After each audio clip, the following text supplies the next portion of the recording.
name is Nancy Lafauce. I'm the director here at Cohasset Elder Affairs at Wilcott Commons, and I'm being joined here by Mary Goodwin, public health nurse. We just thought we'd have a conversation and talk to you about the World Health Organization, the coronavirus, and what's going on with all that in case there was anything that may need some clarification. Welcome, Mary. Thank you. Thanks for having me. You're very welcome. So thanks for being here, and I thought that we'd just talk about, could you explain to us what is coronavirus? So coronavirus is a large family of viruses, and they can range from mild disease to severe disease. Yeah. Okay. And is there a difference between coronavirus and what is a novel coronavirus? So novel coronavirus means it's new, and when something's new, we're not really sure where it's going to go or how severe it's going to be. So that's why we're trying to watch this closely. Okay. And are there specific symptoms that people can watch out for and to look Yes. for so that they know it's coronavirus and not just the flu or something else? Right. So it's hard. That's a tough one because the symptoms are similar. But with coronavirus, what we typically see is fever, cough, and then respiratory illness. So a lot of times it will develop into pneumonia. We ask people that if they are running a temperature, if they're not feeling well, to contact their provider for further details on what they should do. Okay, that makes sense. And how about, can the coronavirus be transmitted from person to person, and if so, how? That's a good question. So coronavirus is transmitted via droplet. Droplet means the particles that come out of your mouth or come out of your nose. They don't go too far, but that is how it's transmitted. So what we say is close contact. A close contact would be anyone within 6 feet of you for more than 10 minutes. So that's kind of how we go by what is a close contact. Okay, so in other words, if someone is down at the supermarket and they touch something and then they walk away and then an hour later somebody walks by the supermarket, that's not what we're worried about, correct? That's not what we're worried about. It needs to be close contact and usually for about 10 minutes. Okay, good, that's very good to know. Mm-hmm. How about a vaccine? Is there any vaccine for coronavirus? Vaccines are being looked at, but currently there is no vaccine. Okay, how about treatment? And they're working on a treatment. Is what happens if you have been diagnosed with coronavirus? What can we expect with that? Yeah, so unfortunately there are no medications for coronavirus, and so really it is treating the symptoms. Something for fever, we treat the symptoms in this case. Okay, and then it eventually will go away on its own? Hopefully, yeah. Okay. Yeah. All right. And what can I do, and each and every one of us do, to protect ourselves?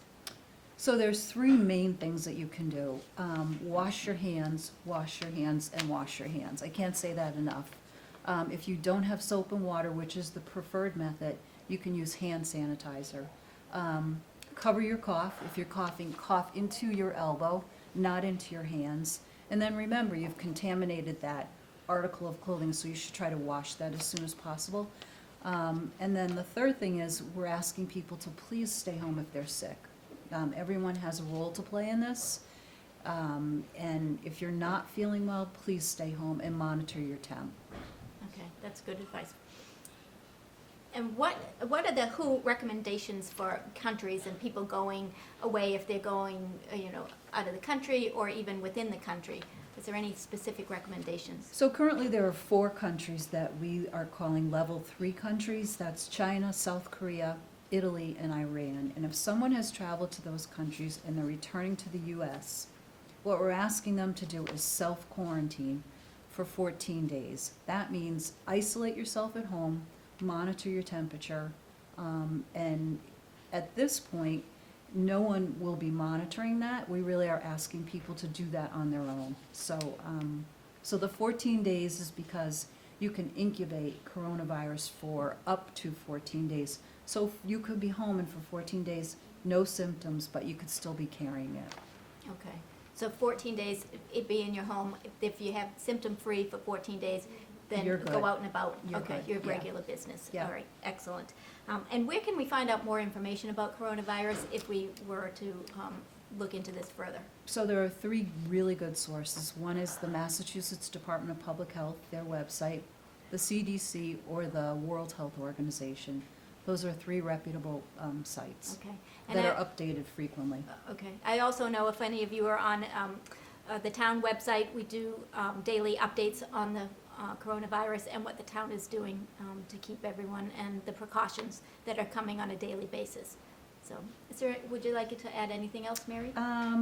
No, we're just really trying to be educational with the public, every day get, new information out there. But it really is going to take everyone to step up and do the right thing. Mary, the other question, and I hear it a lot around town, is about testing. Could you go a little bit more into testing and what exactly that means so people might understand that a little better? So the way it works right now is if someone meets the criteria for a suspect case, meaning that they have symptoms, the Massachusetts Department of Public Health will actually do the testing and test it at the state lab. If it comes back positive at the state lab, it's then sent off to the CDC for confirmation. So if it's positive at the state lab, it's considered presumptive. If it's confirmed at the CDC, then it's a confirmed case. Okay.